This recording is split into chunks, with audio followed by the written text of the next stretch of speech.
randomly, we had horses in England, and we had this gypsy that had horses and had a bunch of problems. She's like, do you want your future told? Did you know that you have a move in your future to Texas? She's like this with her little cards, and you're going to marry a cowboy. Cairo, Egypt, the UAE, like before there was any sky rises. I grew up in the Middle East because he had health issues. I have PCOS and endometriosis. It's okay, if we can't have our own kids, what are we going to do? Okay, are we going to be okay with that? Like, what's the plan? Literally your body attacking a pregnancy as if it's some kind of infection. They did the Harmony blood test, said, oh, he probably has Down syndrome. You need to come in and talk termination. And the specialists say, no, he just has a pretty serious heart defect. So I got to see him 2 or 3 days later, and then he had his first open heart surgery. Hey there, welcome to the Mental Perk podcast. I'm Carla Hutcherson, licensed professional counselor. And I'm Brandy Mock, entrepreneur, author, and community leader. And we're here to talk about real people, real issues, and real talk.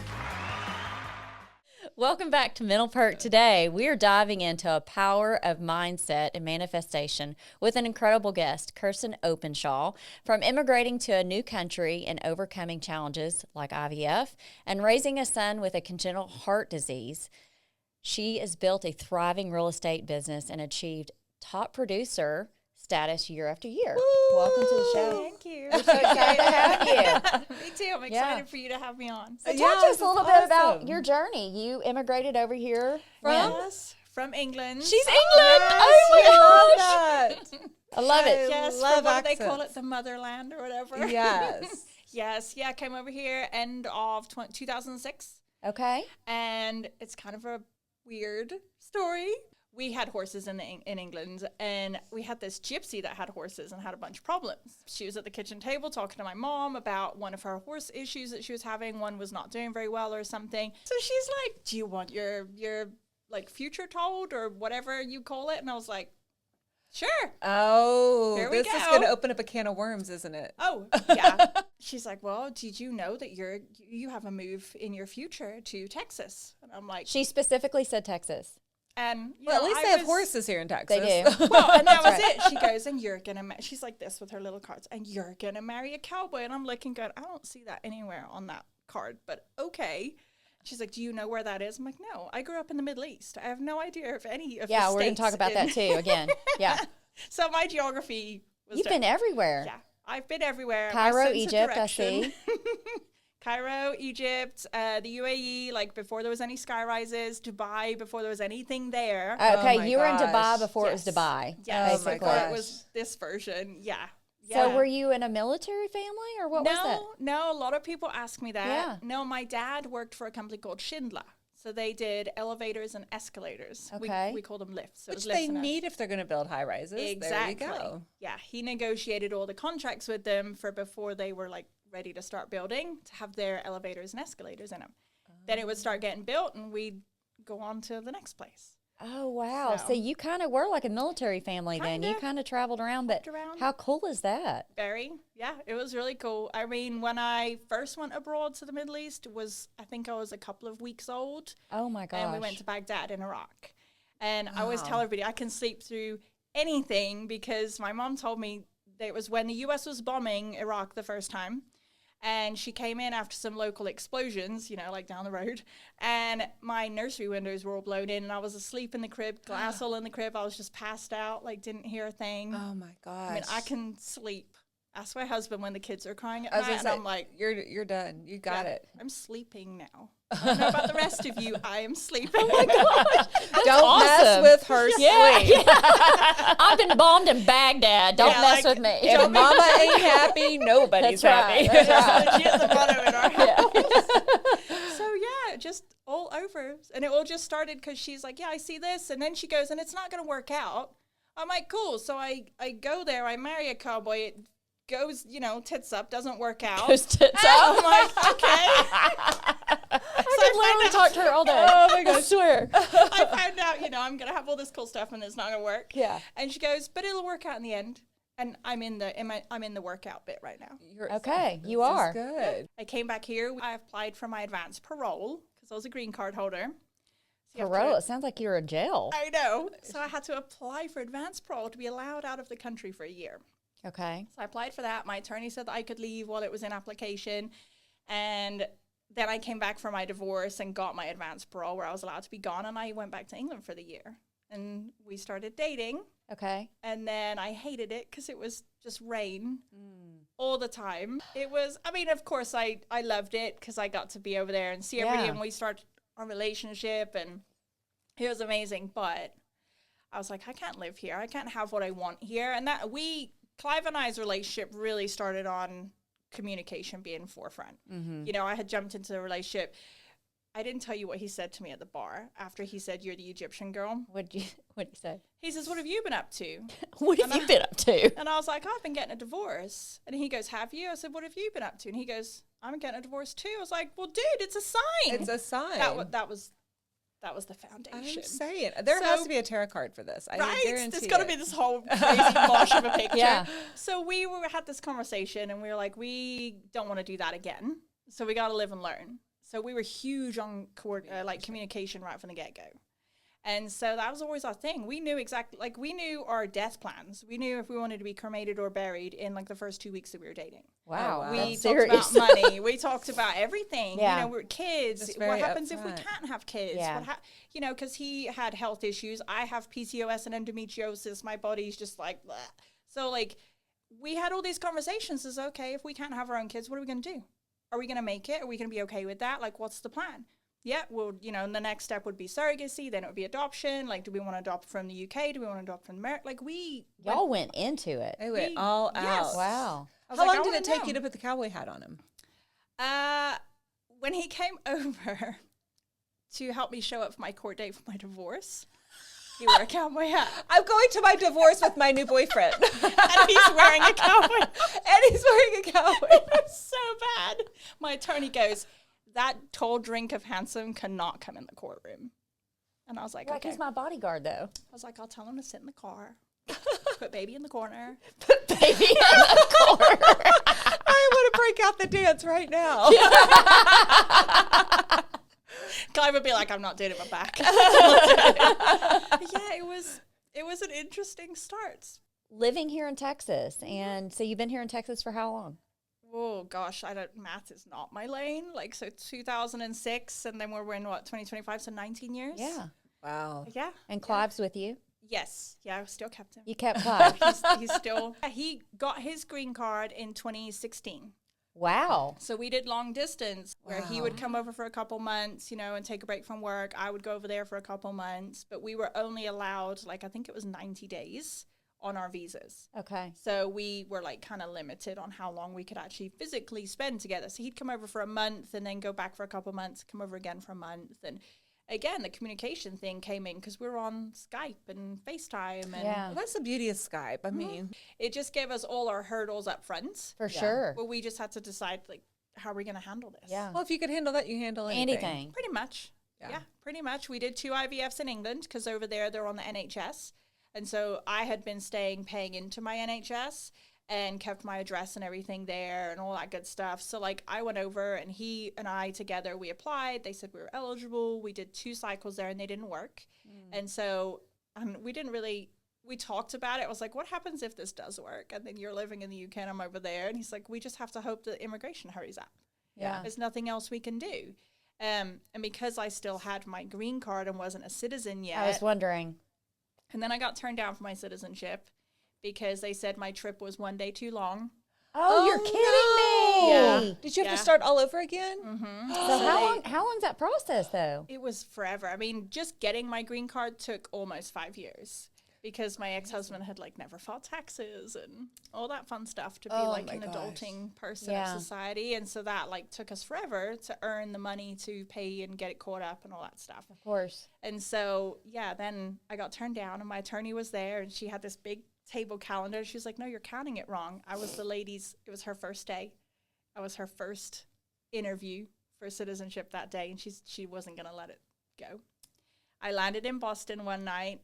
My flight got delayed, connecting because it was storming. And she goes, "No, that's not a U.S. day. You didn't get to DFW until 1 a.m.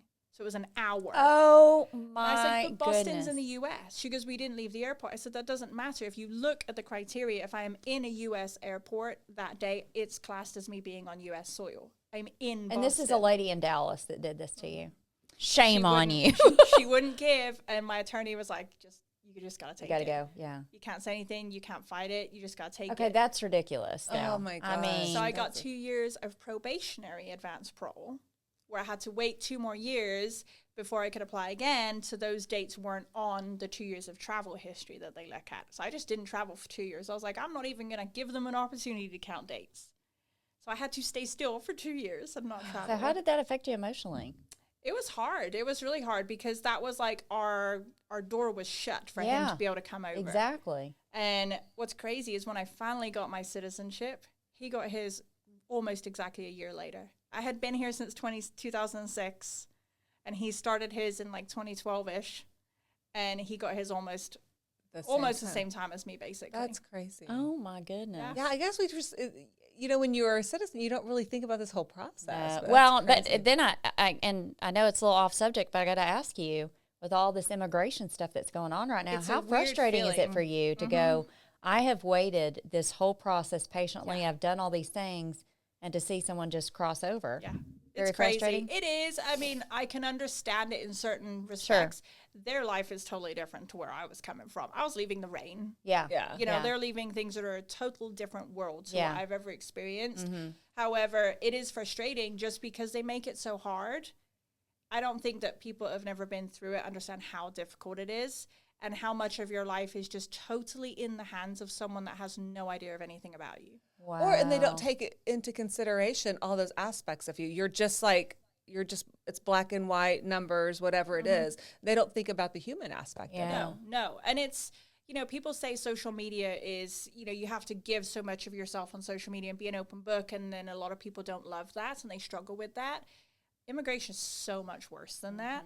We had to send them pictures of our wedding, copies of screenshots of our text messages back and forth, our Facebook messages back and forth, recordings of our conversations over Skype, like every picture we'd ever taken of ourselves. Very and intrusive, date it and say where it was and get affidavits from friends to say our relationship was real. And it was really, really intense. And then it was expensive on top because we're flying back and forth. We're taking unpaid leave, all this stuff. And then people say, well, it's just too easy. I'm like, it's not that easy. Wow.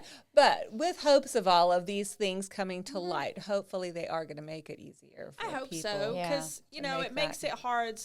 I wanted to come over here, not just with the gypsy whole situation, but also once I started looking, I was like, this is amazing. Like all these different places. My goal had been to visit every state and just really see a huge area of the world. Right. And I haven't done as much of the traveling as I want to because life happens, but it's still on our radar and it's still something we can do. Like the fact I could get in my car and go to Utah and see that is wild. That's like amazing. just get in my car. Yeah.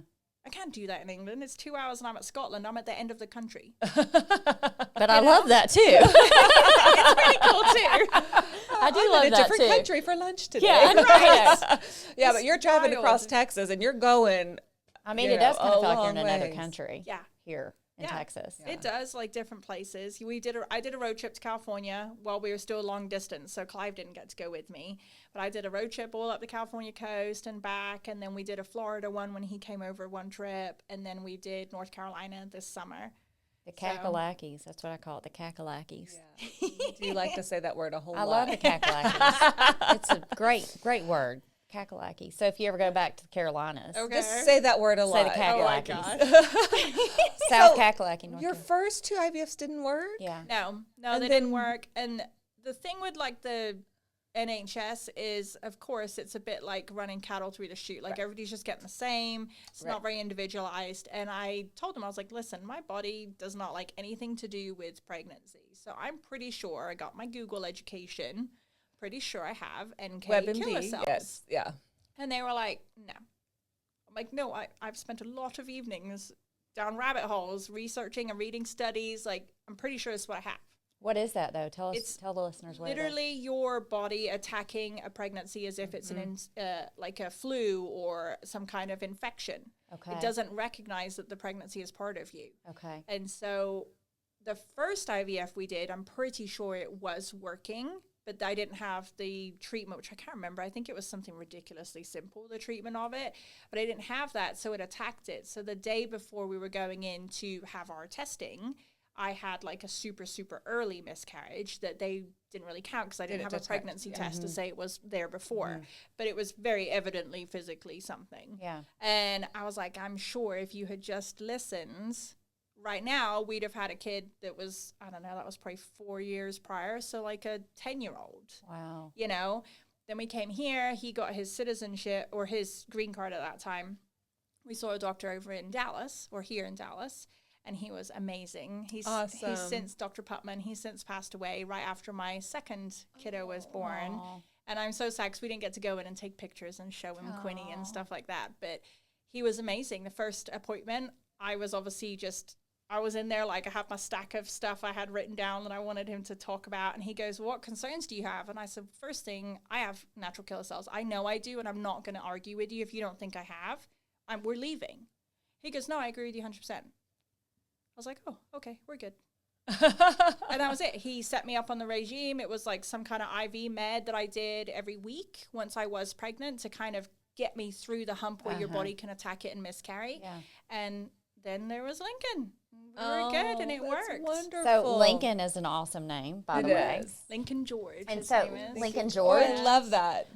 So is Lincoln the one that has the heart? Okay, so we found out really early in the pregnancy that he had something going on.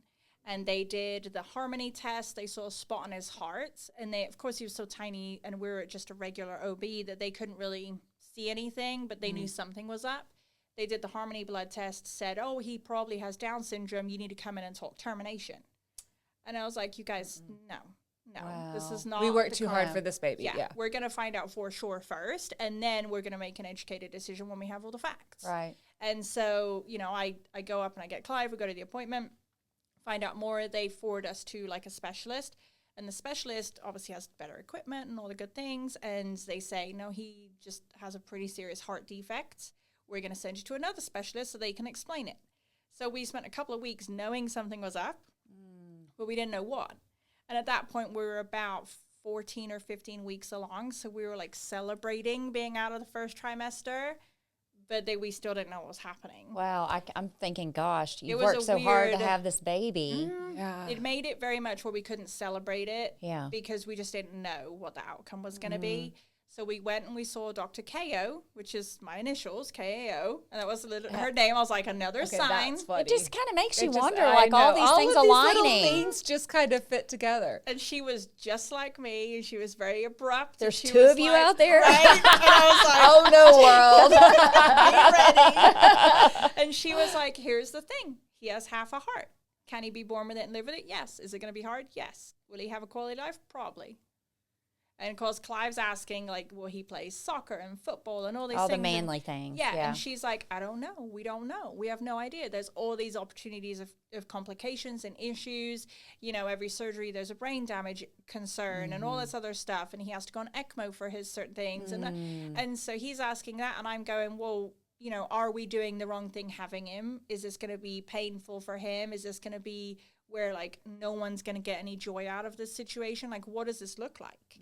Because we had been through so much, but I wasn't about to go force that on a baby if it wasn't any light at the end of the tunnel, And so ultimately we decided to move forward, and we had him, and he had I had to have an emergency C-section because, again, my body does not enjoy. It was not a miraculous pregnancy. It's beautiful. It was not that up in my house. It was not that up in my house. It was not. It was miserable. I have a terrible fear of vomiting. So the whole pregnancy, I was nauseous and just terrified the whole time. More so of that than anything else. Really? It was horrible. So poor Clive had to just deal with me all the time, on my meltdowns. If he'd cook one thing and it's not what I wanted, and it would turn my stomach, and I'd have a meltdown, and so much fun. It was magical. So romantic. It's so magical. So he was a saint through the whole thing. And then I woke up one day and I just really couldn't see. And I just didn't feel good. So I called the doctor and was like, can I come in today instead of, I think I had a scan like in a day or two. And she goes, well, what are you feeling? And I told her, I was like, I can't really see. I've got really blurry vision and I've got double vision and I just don't feel right. And she's like, okay, come in. And so I don't have like a full family history from my family because we are not super, super close. And so she's like, have you ever had any of these things in your family? I'm like, I don't know. I don't know. I can't tell you. I have no idea. And so she had to kind of come at it blind, not knowing what I was pre-susceptible to. So I drove over to North Richmond Hills because Clive was working with a company that fixed and flipped homes at that time.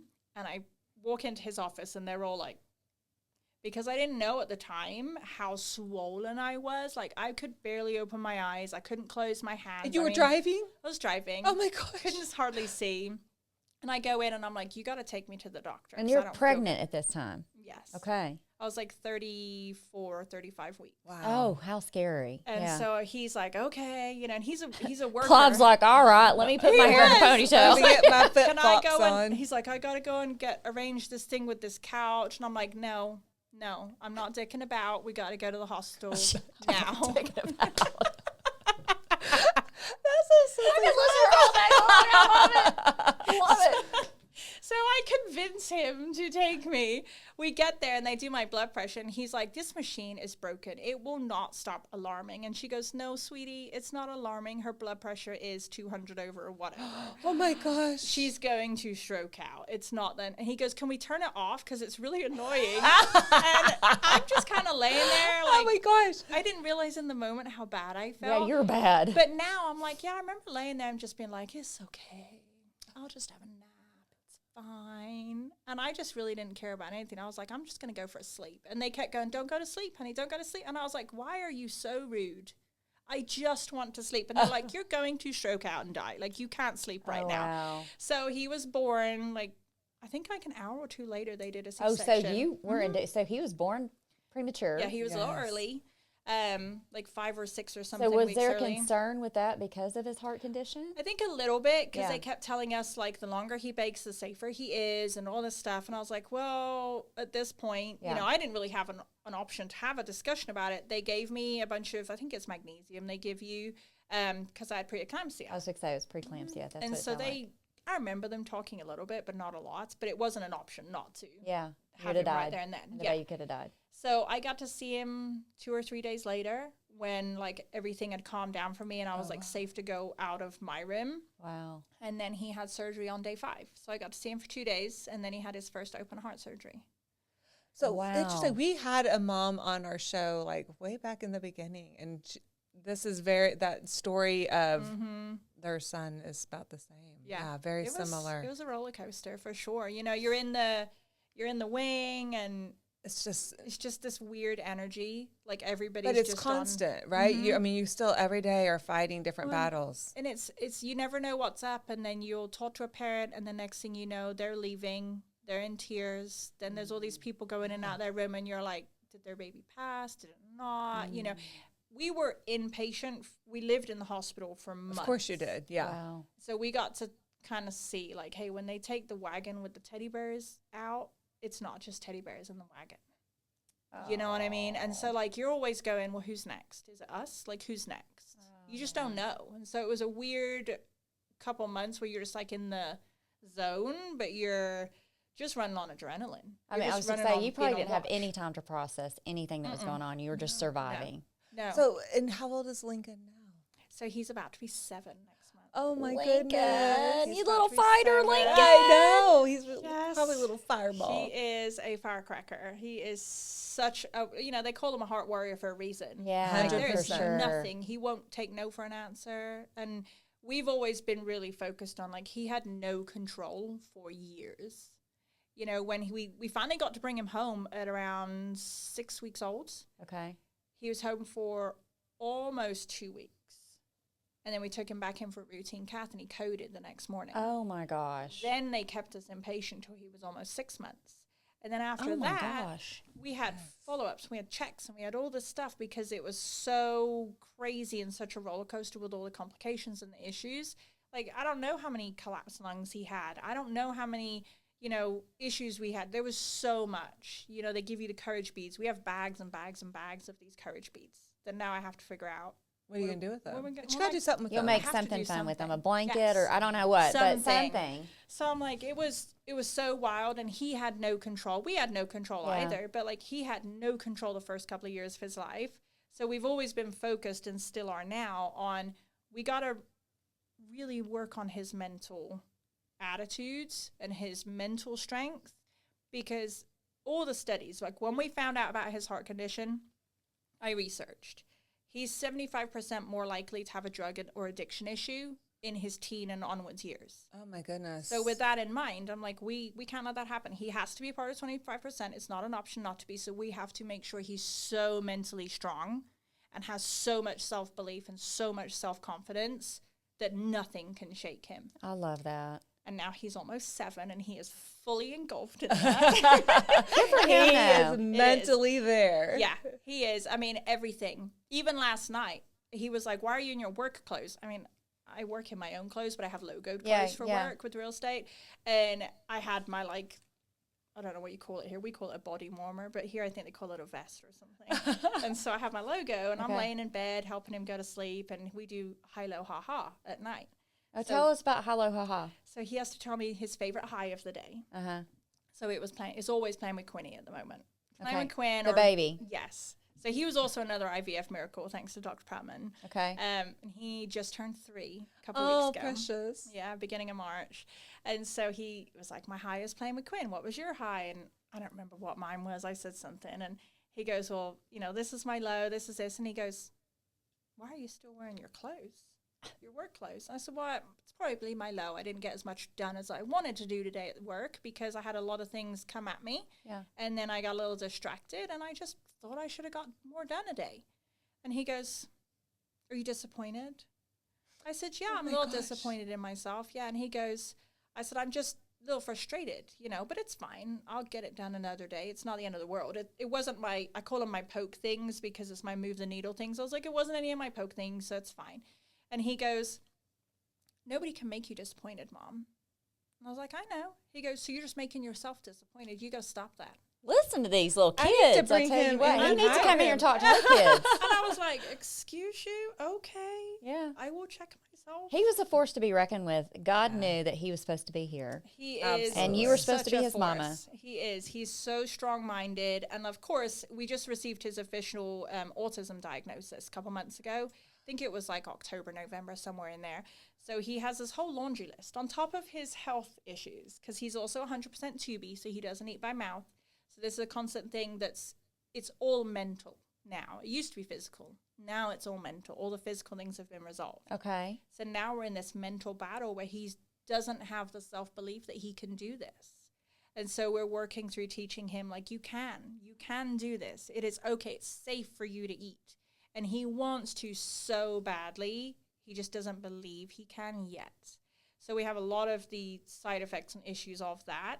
But then on the flip side, he's got generalized anxiety disorder. He's got ADHD. He's got all this stuff and then autism. So he's got this, when they pull out the thing of business cards, this is what we do with We him. call it I I call it the Walgreens receipt. Yes. I'm Yes. going to call this medical trauma because Yeah. a lot of those things wouldn't be here without the medical trauma. Yeah. So much of it is connected to the medications he was Yeah. on, like so many narcotics. Like the amount of Yeah. times we had to watch him go through withdrawals was insane.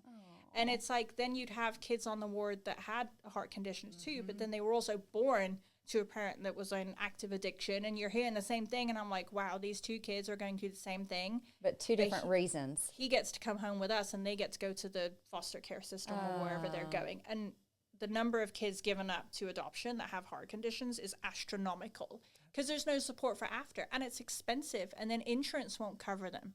And it's a long list of continued problems. There's more surgeries in his future. I didn't There's even always think some about of that, these though. things. I didn't even think about the children that are being left behind there by because themselves. parents, I can't imagine. They're just in the hospital room by themselves. They're going to surgery by themselves. They're coming out by themselves. They're just sitting there in withdrawal by themselves. It's horrible.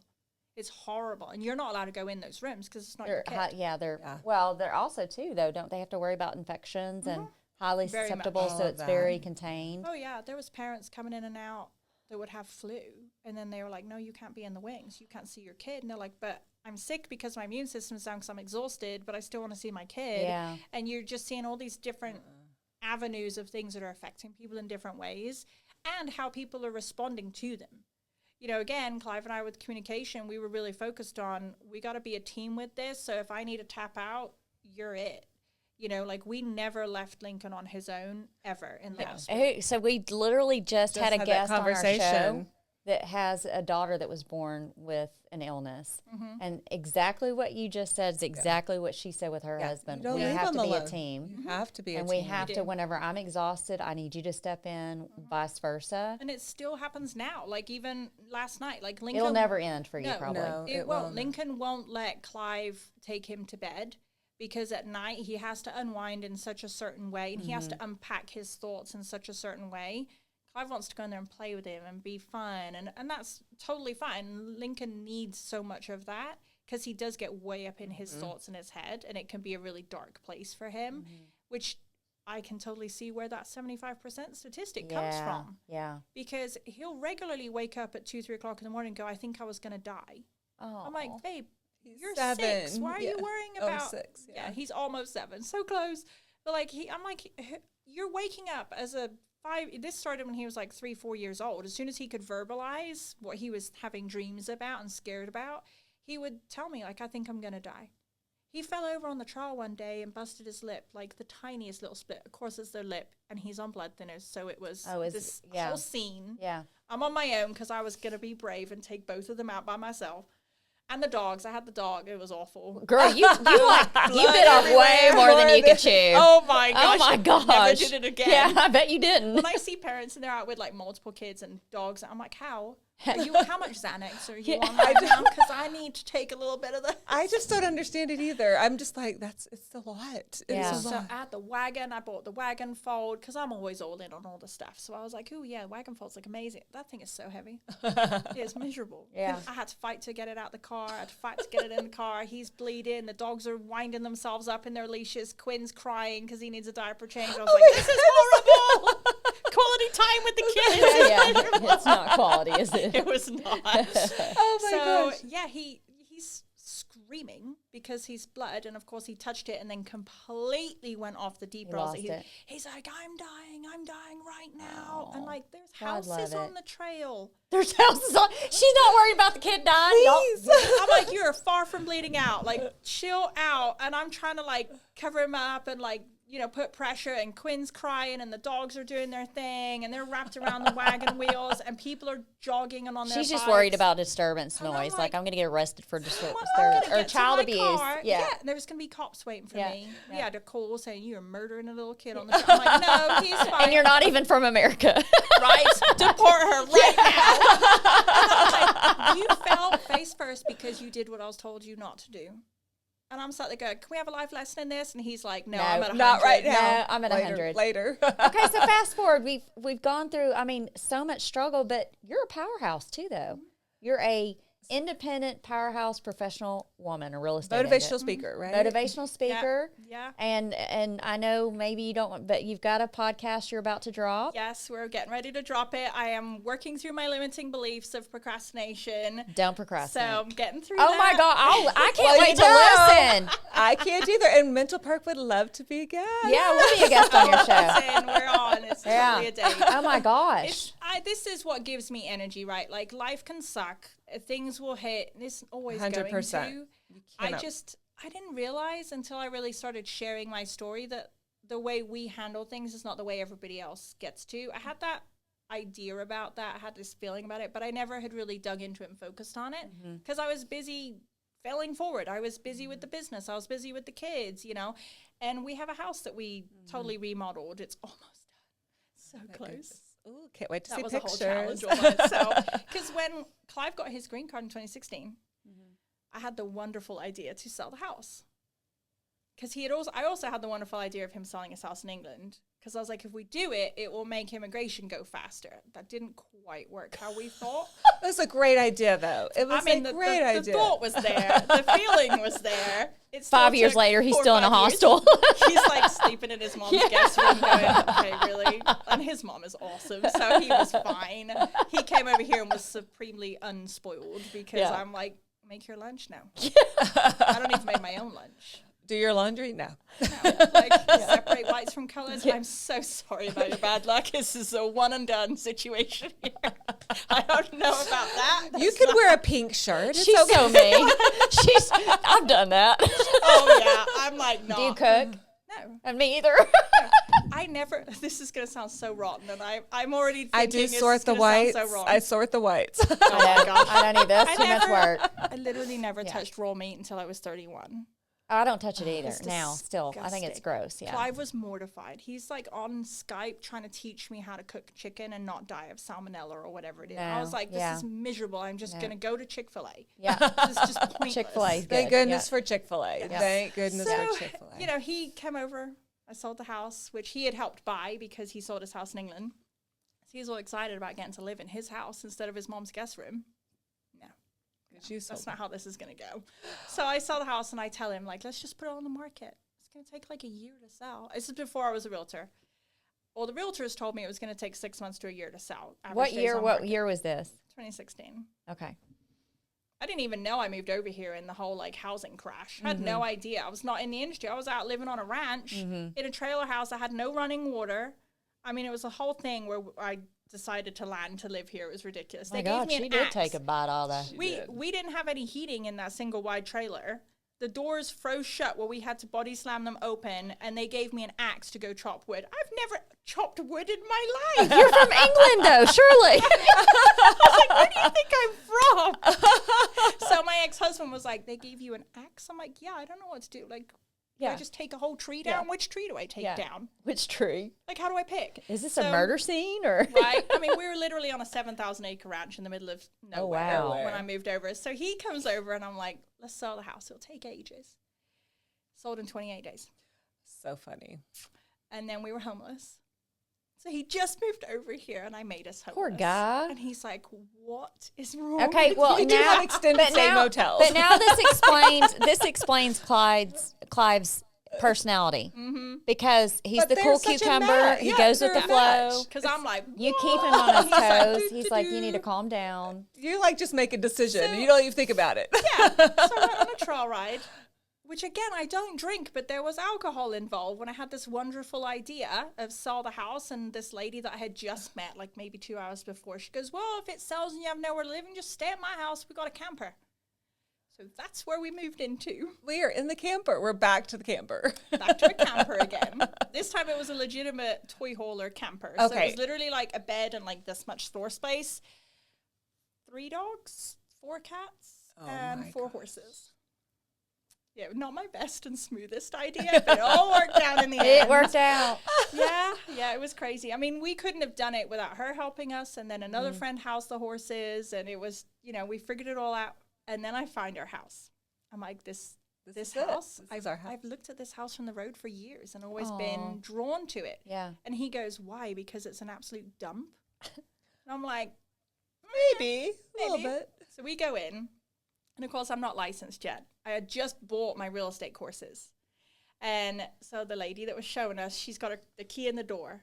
And the outside, it was just trash. There was just stuff everywhere. Key in the door. And she goes, how about we go and look at the land first?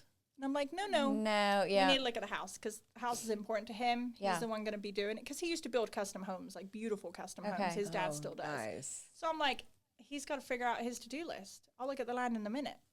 And so she starts unlocking it, and she goes, are you sure you don't want to go look at the land first? You're like, I'm sure. No, open the door. She's thinking it's a complete demo. Yeah. She's like, I'm like, just open the door. And she's like, let's do anything except open the door. And I'm like, we're Was it a hoarding home? Yes. No. Legitimate TV quality hoarding situation. No. Cockroaches. Those are water roaches, yeah. You spray them, they come after you. Oh, it was awful. Yeah. It was awful. And their antennas never stop moving. No, they don't. No, they are horrible critters. And I had a very traumatic experience with a cockroach when I was in Egypt. And I'm very traumatized. Oh, Egypt, I bet.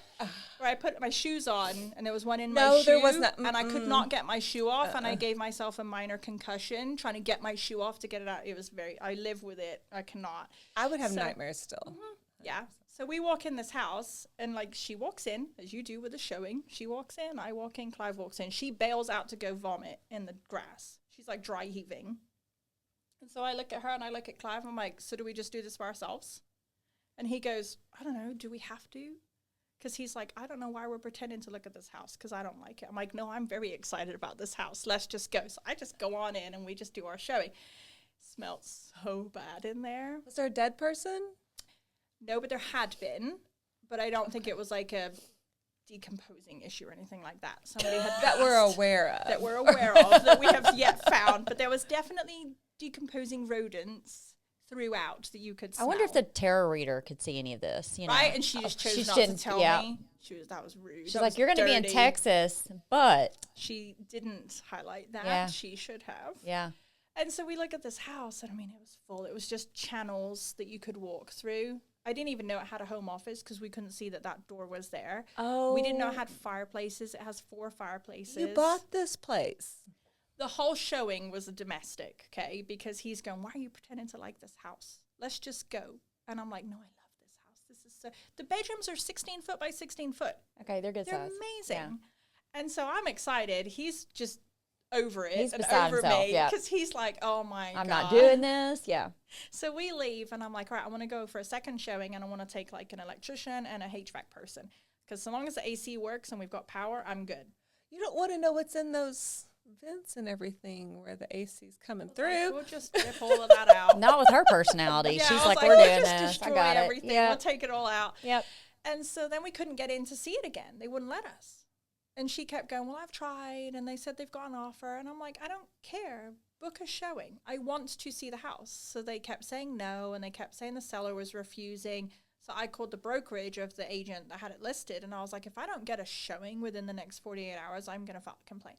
Because I'm doing my classes. I did the whole, like, I'm Googling. You knew. This is not legit. We had a showing that afternoon. We went back, saw it, put an offer in. We got the place.